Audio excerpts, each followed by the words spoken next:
Someone's warming up.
I really wanted to see the interiors of this church because it's a Norman church. And in this country, we're used to Gothic cathedrals.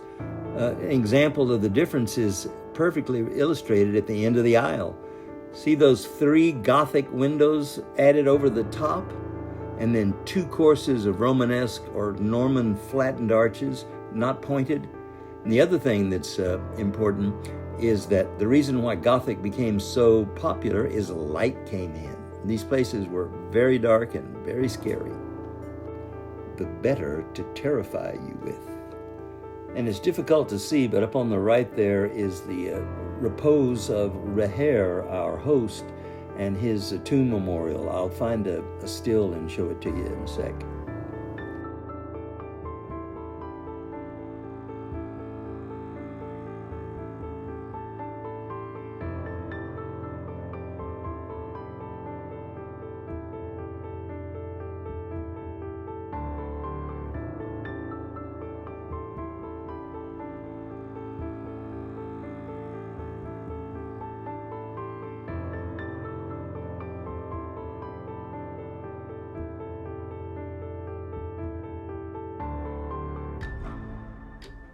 If you know, you know.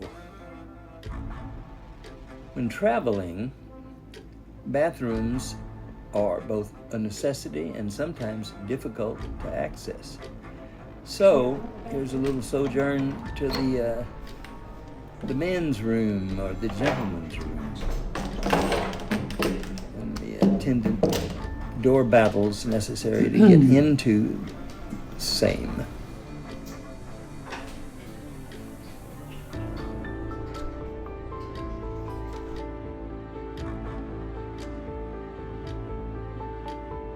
Another feature of these Norman cathedrals is these squat, fat columns. I mean, look how big around they are. They're huge, and they're usually pretty short, I guess because they have to carry so much weight. Ha! Who do we see over there in the distance? He was English after all. That's Benjamin Franklin. Here in the Lady Chapel to the left of his picture is where he apprenticed for his brother in printing in London. I mean, he was English after all. So after Henry VIII got through ruining the church establishment in England and tearing everything down. 200 years later, it was just a space. And in comes Franklin and his young apprentice and brother, Benjamin.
Okay, so we're going to wrap it up here near the statue of St. Bartholomew himself.